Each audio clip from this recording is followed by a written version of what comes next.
কৃষক কৃষি তার উন্নয়ন সব নিয়ে আমাদের এই আয়োজন। বাংলার কৃষি, বাংলার কৃষি, বাংলার কৃষি। ফলবে ফসল, ভরবে গোলা, আরো বেশি বেশি। বাংলার কৃষি, বাংলার কৃষি, বাংলার কৃষি, বাংলার কৃষি, বাংলার কৃষি। কৃষি তথ্য, প্রযুক্তি, পরামর্শ এবং মাঠ ফসলের করণীয় সম্পর্কে জানাতেই আমাদের এই বাংলা কৃষি। প্রিয় কৃষক ভাইরা, বাংলাদেশ টেলিভিশনের নিয়মিত কৃষি বিষয়ক অনুষ্ঠান বাংলার কৃষি দেখার জন্য আমি আব্দুল শহীদ মিঠু আপনাদের আমন্ত্রণ এবং শুভেচ্ছা জানাচ্ছি। আমাদের আজকের বিষয় অনাবাদি পতিত জমিতে পারিবারিক পুষ্টি বাগান।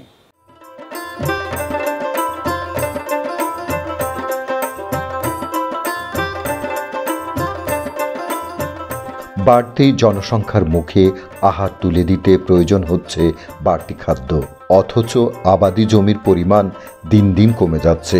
সেক্ষেত্রে অনাবাদি পতিত জমি ও বাড়ির আঙিনায় পারিবারিক পুষ্টি বাগান এক নতুন দিগন্ত এনে দিয়েছে। এতে পুষ্টি চাহিদা মিটছে এবং বাড়তি আয় হচ্ছে। জাতির পিতা বঙ্গবন্ধু শেখ মুজিবুর রহমান বলেছিলেন, গ্রামে গ্রামে বাড়ির পাশে বেগুন গাছ লাগিও, কয়টা মরিচ গাছ লাগিও, কয়টা লাউ গাছ ও নারকেলের চারা লাগিও। তারই ধারাবাহিকতায় তাঁরই কন্যা মাননীয় প্রধানমন্ত্রী শেখ হাসিনা দেশের প্রতি ইঞ্চি জমিকে ফসল উৎপাদনে ব্যবহার করার নির্দেশনা দিয়েছেন। সে নির্দেশনার আলোকে পতিত জমি এবং বাড়ির আঙিনায় পারিবারিক পুষ্টি বাগান করা হচ্ছে। মুন্সিগঞ্জ জেলাধীন শ্রীনগর উপজেলার হরপাড়া গ্রামের কৃষক মালিকুল ঢালি তার বাড়ির আঙিনায় পতিত নিচু জমিতে মাটি ভরাট করে পারিবারিক পুষ্টি বাগান করেছেন।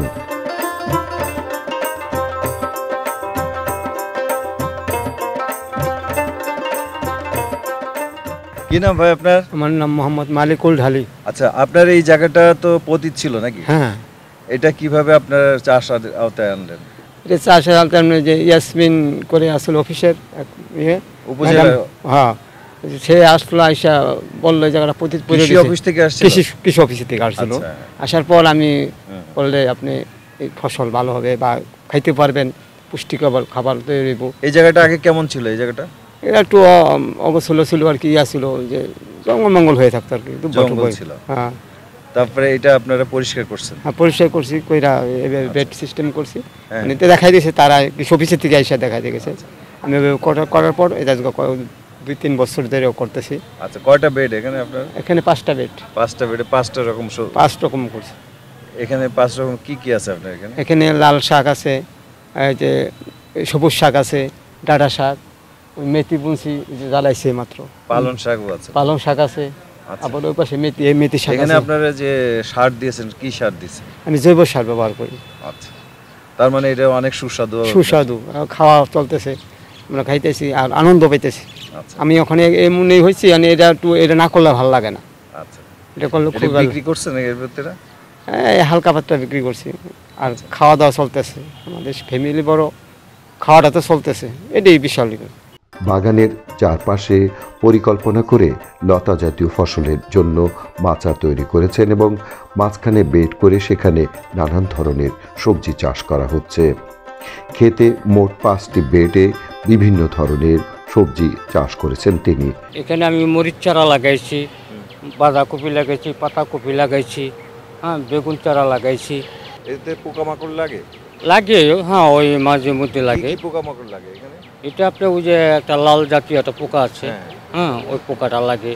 তারপর একটা আছে আপনার কুয়া পোক না কি বলে, হ্যাঁ, ওইরকম একটা ছোটো পোক, ওই পোকাটাও লাগে। ওইটা আপনি কিভাবে দমন করেন? কিভাবে? ওইটা আমি ওই যে কৃষি অফিসের সাথে ওই পরামর্শ করে ওনারা প্রশ্ন জিজ্ঞাসা করলে উনি বলে দেয় যে এই ওষুধটা আমার এই রোগটা সম্বন্ধে জানতে চায়, পাতা কোঁকড়ায় গেলে কি দিতে দিব, তখন ওই যে কয় কীটনাশক, হ্যাঁ, ওই দোকানে যে আমার নাম কুয়েন যে ওষুধটা দিতে গেছে, ওই ওষুধটা আনি।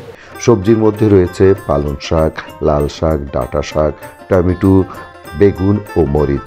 তাছাড়া রয়েছে ফুলকপি, বাঁধাকপি এবং বিভিন্ন লতা জাতীয় ফসল, ক্যাপসিকাম, ধনিয়া পাতা, লেটুস, পেঁয়াজ ও রসুন। বেডের মাঝখানে পানি বের হওয়ার জন্য নালা রাখা হয়েছে। নিরাপদ সবজি উৎপাদনের জন্য জৈব বালাই ব্যবস্থাপনা ও জৈব সার ব্যবহার করছেন। অনাবাদি পতিত জমিতে পারিবারিক পুষ্টি বাগান। আমাদের মায়াপা এই পারিবারিক পুষ্টি বাগান করেছেন। মাননীয় প্রধানমন্ত্রী আহ্বান করেছেন যে আমাদের যার যেটুকু জমি আছে সেই জমিতেই যেন আমরা কোনো না কোনো ফসল ফলাই। আচ্ছা আপা, আপনি এই যে পারিবারিক পুষ্টি বাগান কীভাবে প্রথম আরম্ভ করলেন? কৃষি অফিসের উদ্যোগে এরা পরামর্শের কারণে আমি এই পর্যন্ত সাফল্য আগায় আসছি। কিন্তু 1 বছর ধরে কৃষি অফিসের উদ্যোগে খুব সুন্দর করে গুছায়া এখন সব কিছুই। এখানে কি কি ফসল আছে আপনার? এখানে ধনিয়া পাতা আছে, টমেটো আছে, বেগুন আছে, ক্যাপসিকাম আছে, তারপরে হলো লেটুস পাতা নাকি? লেটুস পাতা আছে, আচ্ছা। এই তারপরে কাঁচামরিচ আছে। পরিবারেরও হয় এবং বাজারও বিক্রি করা হয়। এই কোনো দিন 400, কোনো দিন 300, আবার কোনো সময় দেখা যায় 500 হয়। যত ফলন দিতে পারুন ততই। চারিদিকে যে মাছা দিয়েছেন, এতে কি দিবেন আপনার?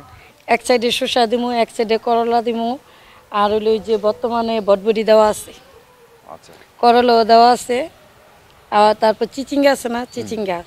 আচ্ছা, এখানে যে একজন উপসহকারী আছেন কৃষি অফিসার, উনি আসেন এখানে আপনাদের? সব সময় তারা খোঁজ খবর নিতেছে, দেখতেছে, আর তাদের সহযোগিতায় আমি এ পর্যন্ত আসছি। উপজেলা কৃষি কর্মকর্তাদের পরামর্শে তিনি এ বাগান করেছেন। উপসহকারী কৃষি কর্মকর্তা সবসময় তাকে সহায়তা করে থাকেন। তার পুষ্টি বাগানের সফলতা দেখে আশপাশের অনেকেই পুষ্টি বাগান সৃজনে আগ্রহী হয়ে উঠেছেন। সবজি সুস্বাস্থ্যের জন্য পুষ্টি সমৃদ্ধ সুষম খাদ্য তালিকায় অপরিহার্য অংশ। পারিবারিক পুষ্টি বাগানে স্বল্প পরিসরে নানান ধরনের সবজি চাষ করা হয় বিধায় সেসব সবজি প্রতিদিন টাটকা ব্যবহার করে পুষ্টি চাহিদা পূরণ করা সম্ভব। সে উদ্দেশ্যে কৃষি সম্প্রসারণ অধিদপ্তর অনাবাদি পতিত জমি ও বসতবাড়ির আঙিনায় পুষ্টি বাগান স্থাপন প্রকল্প বাস্তবায়ন করছে। পারিবারিক পুষ্টি বাগানের জন্য সারা বছর নানান ধরনের সবজি উৎপাদনের জন্য উপযুক্ত জাত উদ্ভাবিত হয়েছে। এসব জাতের বৈশিষ্ট্য দেখে বিভিন্ন মডেল ব্যবহার করে সবসময় পুষ্টি বাগান করা যায়। কালিকাপুর মডেল ব্যবহার করলে প্রতি মৌসুমে প্রতি বাড়িতে কমপক্ষে 10টি সবজি উৎপাদন করা যায়। সেই হিসেবে 3 মৌসুমে 25 থেকে 30 ধরনের সবজি খাওয়ার সুযোগ তৈরি হয়, যা সুস্থ সবল জাতি গঠনের জন্য গুরুত্বপূর্ণ। পারিবারিক পুষ্টি বাগানে আমাদের প্রথমত যেই ব্যাপারটা বেশি খেয়াল রাখি সেটা হচ্ছে বীজ। আপনার রবি সিজন খরিফ 1 এবং খরিফ 2তে সময় উপযোগী যেই ফসলগুলি আছে ওই বীজগুলি সিলেকশন করি এবং কৃষকের চাহিদা অনুযায়ী যে কৃষক যে ফসলটাকে বেশি প্রায়োরিটি দেয়, পছন্দ করে, ওইটাকেই আমরা প্রথমত প্রায়োরিটি দিই এবং ওইটাই চাষের জন্য ওনাদেরকে পরামর্শ দিই। আর এটা যেহেতু একটি পারিবারিক পুষ্টি বাগান, আমরা এটা চেষ্টা করি 100% যেন নিরাপদ ফসল হয়। আর 100% নিরাপদ ফসলের জন্য আমরা সাধারণত জৈব সার, ভার্মি কম্পোস্ট এগুলি ব্যবহার করা হয় সার হিসাবে। আর হচ্ছে রোগ এবং পোকামাকড়ের আক্রমণ থেকে রক্ষার জন্য আমরা জৈব যে বালাইনাশক আছে এইগুলি ব্যবহার করি। তাছাড়া ইয়েলো ট্যাপ, ফেরোমন ট্যাপ এইগুলি ব্যবহার করে নিরাপদ সবজি উৎপাদন করা হয়। প্রয়োজনীয় পরিমাণ শাকসবজি ও ফলমূল না খাওয়ার কারণে আমাদের দেশের অনেকেই পুষ্টিহীনতায় ভুগছেন এবং নানাবিধ রোগে আক্রান্ত হচ্ছেন। প্রতিটি মানুষ যদি তাদের বসবাসের পাশের প্রতি জমিতে পুষ্টি বাগান করে ফলমূল ও শাকসবজি আবাদ করতে পারেন, তাহলে তারা অপুষ্টির হাত থেকে পরিবারকে বাঁচাতে পারেন। প্রতি জমিতে শাকসবজি বাগান করলে একদিকে যেমন জমির সদ্ব্যবহার হয়, তেমনি অবসর সময়ও কাটানো যায়। উৎপাদিত সবজি ব্যবহার করে পুষ্টি নিশ্চিত করা হয়, সংসারের খরচ কমানো যায়, আবার বাড়তি আয় করারও সুযোগ রয়েছে। সারা বাংলাদেশে প্রায় 2.5 কোটি বসতবাড়ি রয়েছে এবং বসতবাড়ির প্রাঙ্গণে প্রায় 2 লক্ষ হেক্টরের বেশি হেক্টর জমি আমাদের পতিত অবস্থায় পড়ে আছে। আমরা যদি বসতবাড়ির আশেপাশে যে পতিত জায়গাগুলো আছে সেগুলো যদি চাষের আওতায় আনতে পারি, একদিকে যেরকম দেশের কৃষিজ উৎপাদন বাড়বে, অন্যদিকে আমাদের যে শাকসবজির যে ঘাটতি আছে সেটা হচ্ছে পূরণ হবে। এরকম পতিত জায়গায় যদি পারিবারিক পুষ্টি বাগান স্থাপন করা হয় তাহলে একটা পরিবারের যে পুষ্টির চাহিদা মিটবে, পাশাপাশি পতিত জায়গাটা হচ্ছে চাষের আওতায় আসবে। আমরা কিন্তু দানাদার খাদ্যশস্যের স্বয়ংসম্পূর্ণ, কিন্তু পুষ্টির দিক থেকে আমরা অনেক পিছিয়ে আছি। যে একটা মানুষের দৈনিক 220 গ্রামের মতো সবজি খাওয়া উচিত, কিন্তু আমাদের দেশে সেটা হচ্ছে অনেক কম এবং সবজি হচ্ছে প্রাপ্যতা সবার জন্য সহজলভ্য হয়নি এখনো। আমরা যদি এইসব পুষ্টি বাগান করে সবজির সংস্থান করতে পারি তাহলে আমাদের যে প্রতিদিনের প্রয়োজনীয় যে ভিটামিন এবং মিনারেলস আছে তার ঘাটতি হচ্ছে পূরণ হবে এবং আমরা হচ্ছে মেধাবী জাতি হিসেবে বিশ্বে মাথা উঁচু করে দাঁড়াতে পারবো।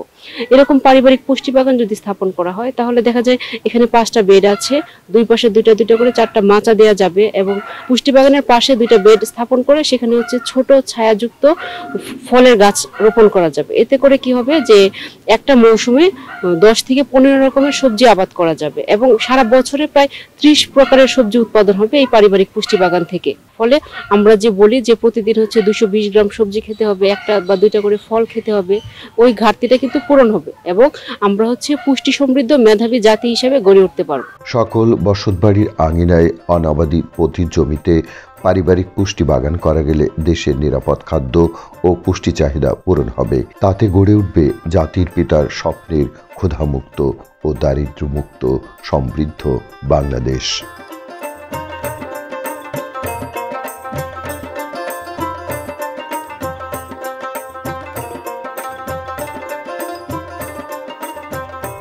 অনাবাদি পতিত জমি ও বসতবাড়ির আঙিনায় পারিবারিক পুষ্টি বাগান স্থাপন প্রকল্প।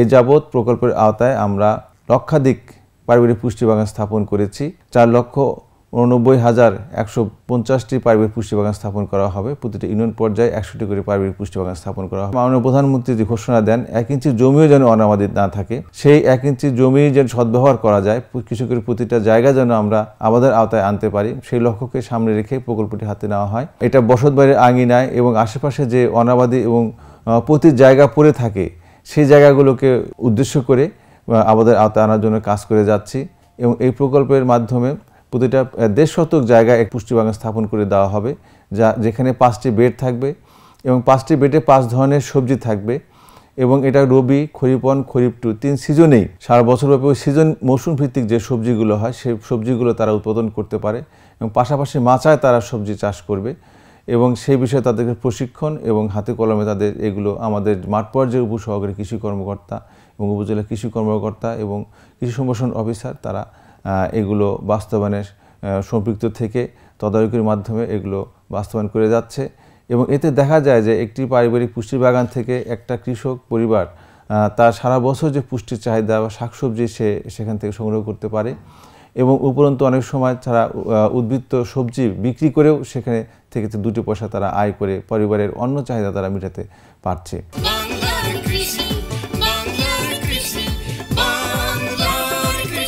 অনুষ্ঠান সম্পর্কে আপনাদের যে কোনো মতামত আমাদেরকে লিখতে পারেন। লিখবার ঠিকানা প্রযোজক বাংলা কৃষি, কক্ষ নম্বর 3016, বাংলাদেশ টেলিভিশন ভবন, রামপুরা, ঢাকা 1219।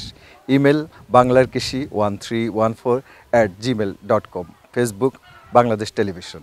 ইচ্ছে করলে অনুষ্ঠানটি ইউটিউবে দেখতে পারেন। কৃষক ভাইরা, আজ এই পর্যন্তই। আপনারা সবাই ভালো থাকুন, সুস্থ থাকুন, এই কামনা শেষ করছি আজকের বাংলা কৃষি। আল্লাহ হাফেজ। কৃষক কৃষি তার উন্নয়ন স্বপ্ন